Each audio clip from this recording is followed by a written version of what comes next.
di ay babaeng scammer kinsa nasikop atos entrapment operations Carbon Police. Gikaya na kuno kaso. Ni-report ni Ines Eric Amaro. XFM Police Report. Police Report.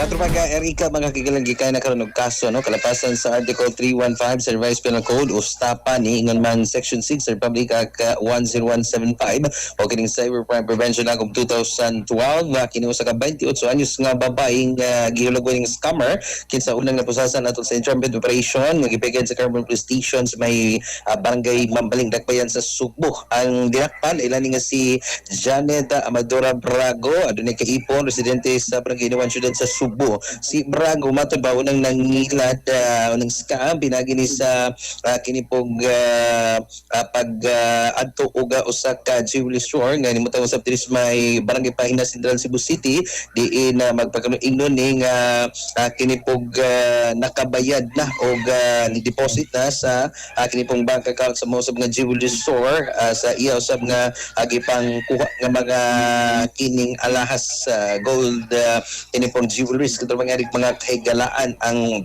kahirapon kini pong nagtuo na kini pong nabayra na ka-deposit na sa kini bank account ang kini pong maong babae so nakahatag yun o matod pa nakaskiyo kining suspect o kini pong pin usa ka milyon ka pesos nga kantidad sa alahas diin humausab na naka kini pong sakiyo ni ang kining suspect mo gamit ni o usa ka Facebook dami account o ato ni i-post pod ang kini pong mga alahas ang kinipog gibiktim nga jewelry store matod pa giusab nini nakamatikod sumoto nga ilang kay ang gipang post ng mga alahas maumansad sa ilaga alahas kitong Eric sumoto nga kini nagpatabang ni sa kinipog ato nga Station 5 Carbon Police Station Asa may iyang rason nga ni-appeal man siya ning dakong sindikato?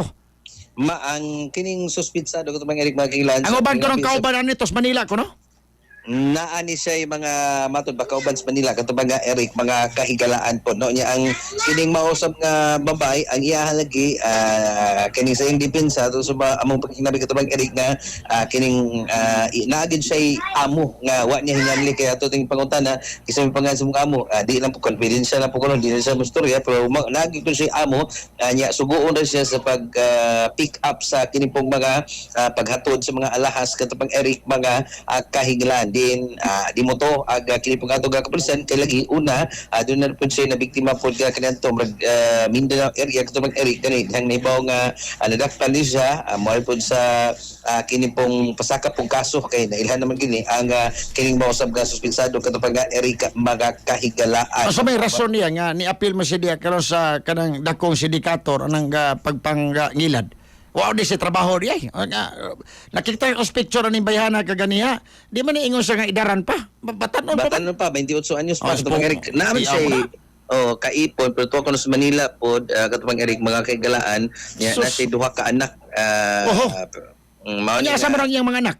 Nga, na-preso naman siya. Dire, kay, kuhan man sa, naman sila po yun, barangay Iniwan, katong Eric. Kisa may gibinlan sa mga bata.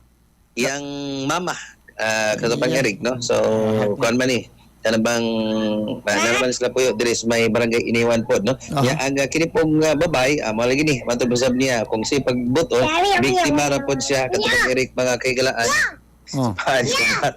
ayaw gol na di mo bata nang gawon inahan nga nadakpan o sa sa ng bata sa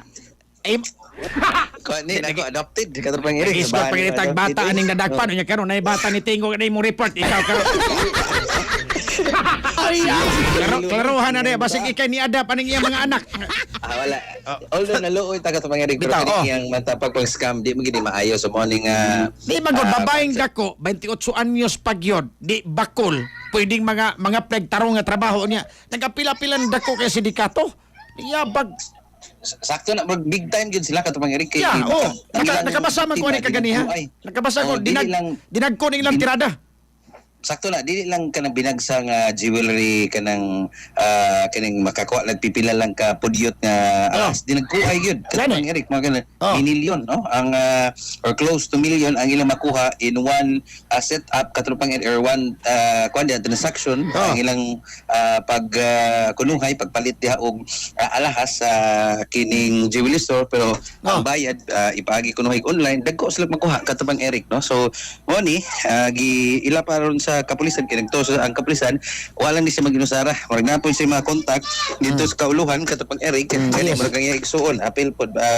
kini bang iyang pasangil no ang nagpa-ila-ila gid niya sa iyang kining amo kunuhay iyang igsuon katapang Eric dili na po kuno makontak so mo ni gi-investigahan pa ni karon sa tong Carbon Police Station samtang gihikay ang kaso katapang Eric Napani ubang kauban nga napasgawas diresibo or kanira siya nagsolo.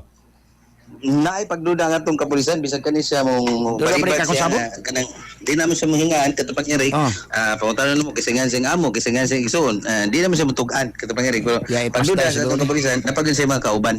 Sige ngay, salamat kayo.